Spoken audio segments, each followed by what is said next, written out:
POV, tu testes notre mode zombie.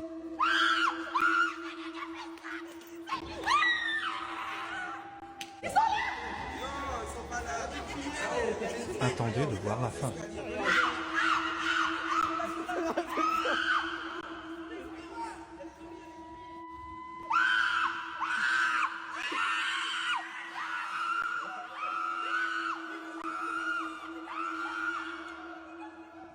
La vie n'est qu'une illusion. Et cette vidéo que vous venez de voir en est le parfait exemple. Salut tout le monde, moi c'est Vini. Bienvenue sur cette nouvelle vidéo où je voulais un peu vous parler de ce que l'illusion de la vie. Parce que beaucoup de gens, nous vivons souvent dans des stress, dans des peurs, dans de l'angoisse, dans plein de choses. Alors que, en vérité, la vie n'est qu'une illusion et que nous nous identifions à ce corps physique alors que nous sommes beaucoup plus grands que ça. Pour me soutenir, n'hésitez pas à vous abonner, à liker et à commenter, bien sûr, si vous avez un avis à donner. Voilà, comme vous avez pu le voir, il y a des jeunes gens qui sont en train de jouer à un jeu de réalité virtuelle. Et il y a particulièrement une dame qui est particulièrement vraiment à fond dans les jeux. Donc elle a carrément oublié que c'était un jeu et que c'était juste une illusion en fait. Et qu'elle est à fond dedans en train de crier, de paniquer, de gesticuler dans tous les sens. Et pourquoi je dis cette vidéo-là est l'exemple parfait de ce qu'est la vie en fait. C'est parce que, comme vous le savez déjà, enfin je pense qu'il y en a qui le savent, hein, que nous ne sommes pas que ce corps physique en fait. Et que ce corps physique, en fait, par rapport à ce jeu, à cette vidéo-là, ce corps physique représente les casques virtuels, en fait. Et c'est grâce à ce corps physique que nous pouvons faire l'expérience de la vie sur Terre. C'est la Terre, en fait, qui nous a prêté à ce costume pour pouvoir expérimenter la vie physique sur Terre. Comme vous le savez, nous avons 5 sens, plus de 5 sens même, hein, dans l'ouïe, l'odorat, la vue, le toucher et tout ça, qui font que nous sommes tellement, nous sommes vraiment plongés dans l'illusion que ce n'est pas facile du tout de sortir de l'illusion, de se rendre compte que nous ne sommes pas ce corps physique en fait. Et l'illusion est tellement bien faite qu'on est en train de se confondre à ce corps physique en fait, alors qu'en réalité, nous sommes beaucoup plus grands que ça et que nous sommes des étincelles divines, ou je pourrais même dire que nous sommes le souffle divin. En tout cas, nous sommes tous une partie du divin, de l'univers. Et c'est cette partie du divin de l'univers qui vit en chacun de nous et qui expérimente justement la dualité. En réalité, l'être humain est un être multidimensionnel. En fait, on ne se rend pas compte, on est tellement pris par nos soucis, par nos problèmes quotidiens, on oublie que nous sommes des divinités en vérité. Et que la vie n'est qu'un jeu, n'est qu'une expérience qui a un début et une fin. En réalité, nous sommes des êtres multidimensionnels. Nous vivons dans plusieurs dimensions différentes en même temps en fait. Et étant descendus sur Terre, nous les êtres humains, nous sommes conscients que de 4 dimensions. Donc la majorité des gens sont à la 3e dimension. Il y en a qui sont en train d'ascensionner vers la 4e dimension. Nous vivons aussi dans plusieurs plans différents. Et les plans sont effectivement liés aux dimensions. Pour les citer rapidement, nous vivons dans le plan physique et nous avons un corps physique. Nous vivons dans le plan éthérique, nous avons un corps éthérique. Nous vivons dans le plan astral, nous vivons dans le plan mental, nous vivons dans le plan causal, nous vivons dans les plans atomiques, nous vivons dans les plans christiques, nous vivons dans les plans bouddhiques et ainsi de suite. Mais la plupart des gens sont conscients que de 4 plans, si je peux dire ainsi. Premièrement, le plan mental, parce que nous réfléchissons nous tous, hein, tout le monde réfléchit. Et le plan mental, en fait, c'est un plan qui réunit tous les êtres de l'univers, hein, toutes les entités. Et chaque entité y vit selon sa fréquence vibratoire en fait. Donc en gros, quand tu as des pensées négatives, tu as des pensées de basse fréquence, et ben t'es dans une zone où il y a des êtres de basse fréquence Et du coup, automatiquement, tu captes des pensées de basse fréquence. Et quand tu as des pensées de haute fréquence, des pensées de joie, de paix, de béatitude, de reconnaissance et tout ça, et ben, tu es dans une zone mentale qui est aussi de haute fréquence et du coup, tu captes en fait des pensées de haute fréquence et des idées de haute fréquence en fait. Parce qu'en vérité, nos pensées ne viennent pas de nous, mais plutôt de notre fréquence vibratoire, de nos émotions et du coup on attire une certaine fréquence de pensée, un peu comme une radio. Donc quand tu vibres haut, ben tu captes des fréquences de haute fréquence en fait, des pensées de haute fréquence. Et quand tu vibres bas, ben tu captes des pensées de basse fréquence. Et en bas nous avons le plan astral qui lui aussi est divisé en trois. Il y a le bas astral, l'astral moyen et il y a le haut astral. Quand tu as des pensées équilibrées, et ben tu es dans l'astral moyen. Quand tu as des émotions de haute fréquence, et ben tu es dans le haut astral. Et quand tu as des émotions de basse fréquence, et ben tu es dans le bas astral. Parce qu'en vérité, le corps astral, c'est le corps émotionnel. Hein, et dans le monde astral, c'est le monde où nos pensées se matérialisent en vérité.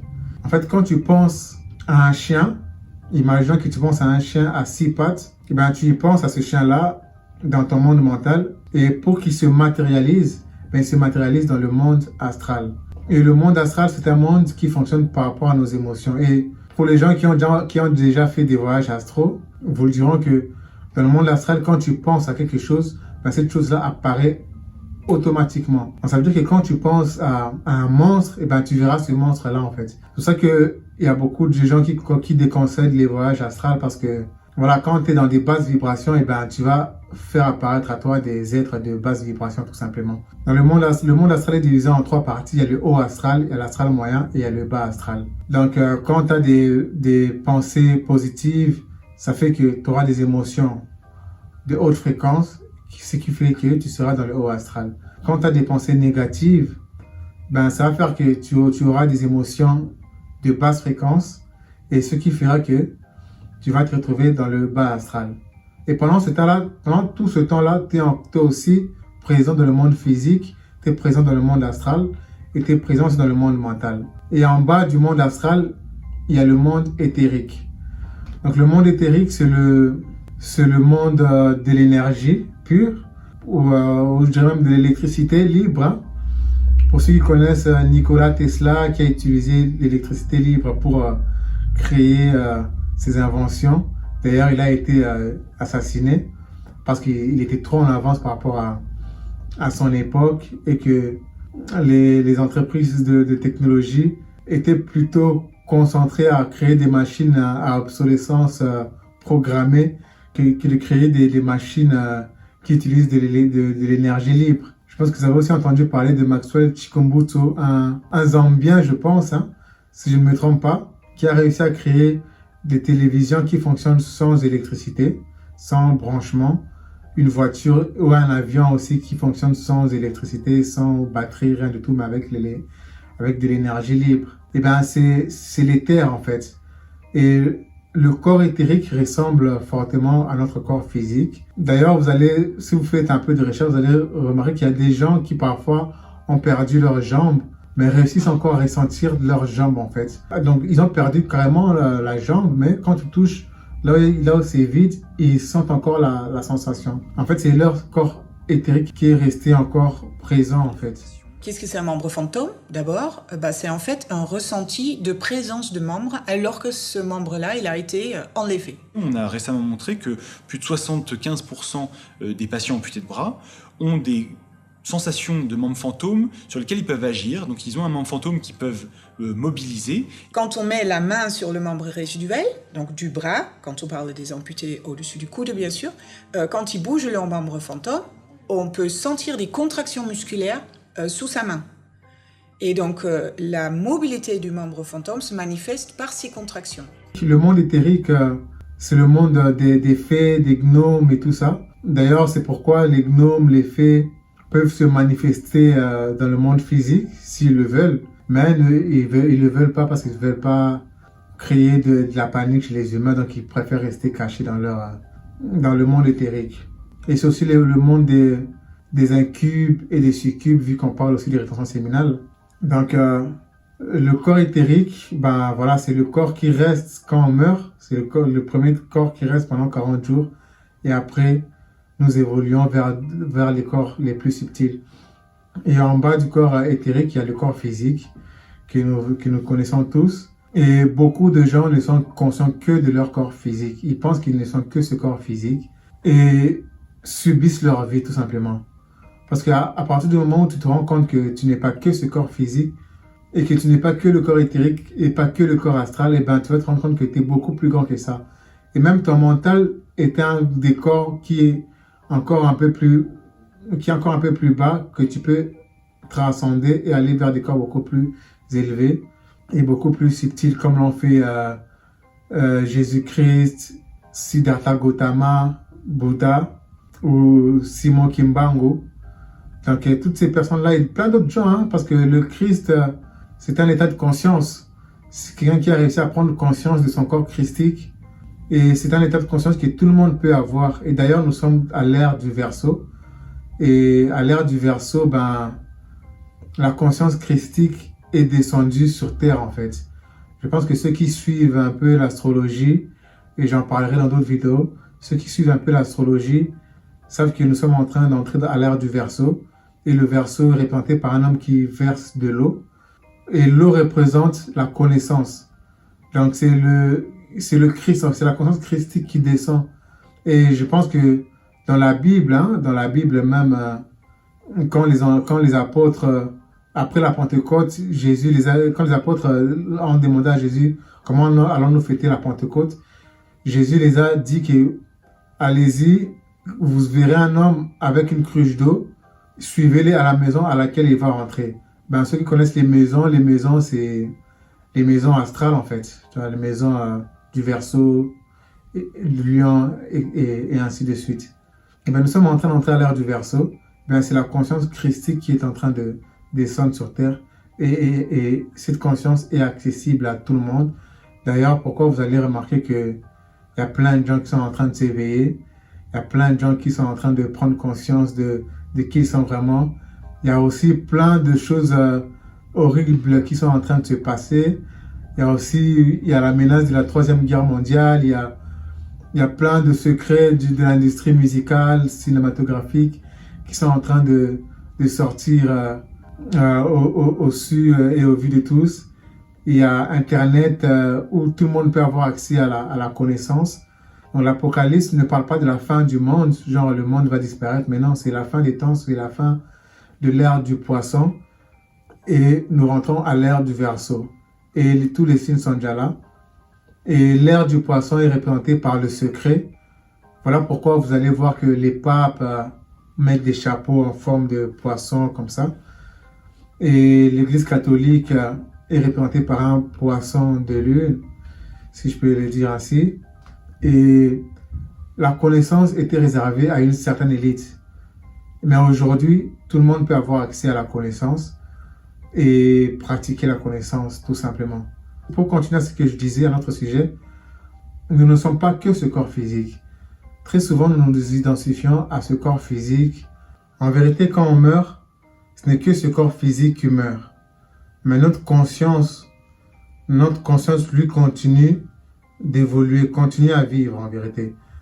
En fait, quand nous naissons déjà, nous mourons dans les mondes spirituels.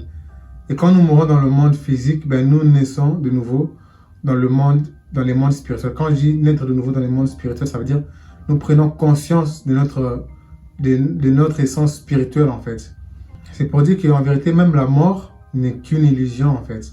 La mort n'est qu'une porte, n'est qu'un passage entre la vie physique et la vie spirituelle. Ça veut dire que quand tu perds ton corps physique, ben, tu continues une vie après la mort tout simplement. Tout ça, c'est pour dire que arrêtons de prendre la vie en fait au premier degré. Certes, la vie elle est importante, nous ne vivons qu'une fois cette vie-là, parce que moi, je vais pas dire je crois en la réincarnation, je sais que la réincarnation est une réalité. Et nous avons plusieurs vies. Mais la vie ici, nous la vivons qu'une seule fois et il est important de la vivre pleinement et de réaliser sa mission de vie. Mais ce n'est pas pour souffrir, parce qu'on n'est pas venu sur terre pour souffrir, pour se sentir limité. Et c'est ce corps physique qui nous donne cette sensation d'être limité. Alors qu'en réalité, nous ne sommes pas limités. Dans ton mental, tu peux voler, tu peux partir où tu veux. Dans le monde astral, si tu veux partir, si tu veux voyager, tu voyages où tu veux en illimité. Dans ton mental, tu peux avoir tout ce que tu veux. C'est juste ce corps physique qui nous donne cette impression-là. Mais une fois que ce corps physique est ôté, on a une liberté illimitée. Donc voilà, c'est pour dire que arrêtons de nous voir que comme ce corps physique. Je pense que pour revenir un peu à la vidéo, vous avez vu cette dame-là qui panique en train de crier dans tous les sens. Elle est vraiment en train de penser que ces zombies vont l'attaquer, vont la tuer. Et il y a un monsieur juste à côté de lui, un jeune homme qui est juste tout simplement plus calme, qui lui s'amuse au lieu de paniquer, de stresser comme sa voisine.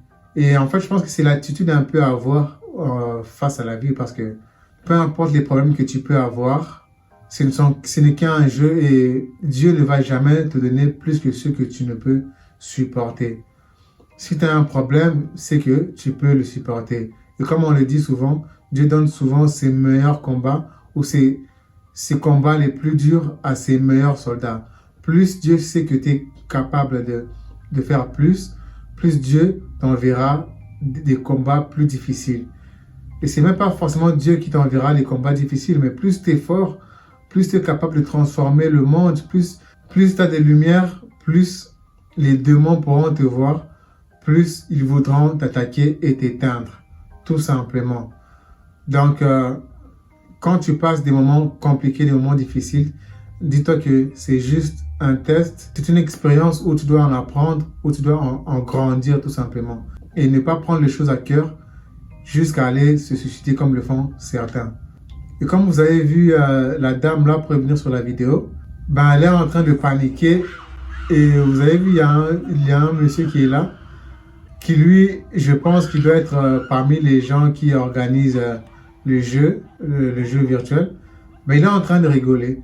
C'est un peu la même chose que les anges, nos ancêtres, quand ils nous observent, quand ils nous regardent en train de paniquer, en train de pleurer, de nous maudire, de dire qu'on ne va jamais réussir à faire ceci, qu'on est foutu, qu'on ne va jamais avancer dans la vie, et qu'on passe des semaines à prier, à demander à Dieu de nous aider. Ben c'est de la même façon qu'ils nous regardent, ils rigolent, ils se disent mais il a tout, il peut tout faire, il peut changer sa vie s'il le veut, mais il s'identifie à son corps physique et il a oublié qui il est.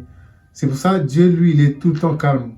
Voilà pourquoi il est important de savoir méditer en fait. La méditation, c'est très important. Parce qu'il n'y a que quand tu médites, quand tu t'assieds, tu peux avoir des plus gros problèmes. Tu peux être dans un moment de panique totale. Mais si tu réussis à t'asseoir, à fermer les yeux, à te concentrer sur ta respiration pendant un long moment, sans réfléchir à quoi que ce soit, même si les pensées te viennent dans ton esprit, mais tu ne les juges pas, tu les laisses juste passer, tu vas te rendre compte qu'en vérité, tu es calme. En vérité, Dieu est calme. Comme j'ai dit, peu importe, je sais que tout le monde a des problèmes, même toi qui me suis en ce moment, si tu t'assieds en ce moment, tu regardes autour de toi, quel est le problème que tu as? Juste là, tout de suite, tu vas te rendre compte qu'il n'y a pas de problème, qu'il n'y a rien, en vérité. Et pourtant, tu paniques parce que tu ne sais pas comment utiliser ton corps mental. Tu l'envoies souvent dans le futur et ça te crée des angoisses. Ou soit tu voyages dans le passé, dans ta tête, dans ton mental. Tout simplement, ça te crée de la dépression, de la tristesse, de la nostalgie. Ben, c'est un peu ça, tout simplement. Parce que ton corps mental, il est réel. Donc, quand tu vis trop dans le passé, et ben, ton corps mental est dans le passé et tu baisses en fréquence dans ton monde astral. Tu es entouré tu es dans le bas astral. Ce qui veut dire que quand tu es dans le bas astral, ben, tu es entouré des démons, des êtres de bas astral qui vont te bouffer ton énergie. Et ainsi de suite, dans le monde éthérique, tu seras aussi dans le bas éthérique et tu vas attirer à toi des êtres de bas fréquence, ce qui va se manifester ensuite dans le monde physique. C'est pour dire que les expériences que tu expérimentes dans le monde physique, à 100%, je dirais même, commencent d'abord dans les mondes les plus subtils, dans les mondes spirituels. Et les mondes auxquels tu as accès en ce moment, pour la plupart des gens, c'est le monde d'abord mental. C'est-à-dire que les problèmes que tu as aujourd'hui dans ta vie proviennent d'abord dans ton mental, dans ta tête, dans ton esprit. Tu y as pensé, tu les as ressentis vu que le monde astral, c'est le monde des émotions, tu les as ressentis.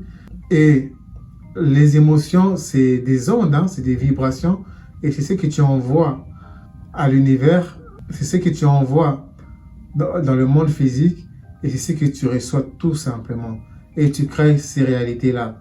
Donc c'est pour ça, quand tu as peur de quelque chose, c'est cette chose-là qui va t'arriver. Et quand tu n'as peur de rien, quand tu es dans la joie, dans la béatitude, eh ben, tu attires aussi à toi des bonnes situations. Voilà pourquoi il est important d'être conscient du fait que nous ne sommes pas que ce corps physique, mais nous sommes aussi des êtres multidimensionnels, que nous avons plusieurs corps. Et que plus on prend conscience de nos corps, de nos différents corps, plus on est à même de contrôler notre vie physique en fait. Parce que le monde physique, c'est le monde le plus bas en fait. Plus tu montes en vibration, plus les corps qui sont dessus sont subtils. Pour dire que le corps mental est plus subtil que le corps astral et ainsi de suite. Et le corps christique, bouddhique, atmique et tout ça sont encore beaucoup plus subtils. Et pour les corps au-dessus du corps mental, ben ça, il faut une initiation pour réussir à activer ces niveaux de conscience. Voilà, tout simplement. Voilà pour cette vidéo. Et si vous avez apprécié la vidéo, n'hésitez pas à liker, à commenter, à me dire ce que vous en pensez. Et surtout, n'oubliez pas de vous abonner. Merci, prenez soin de vous. Ciao.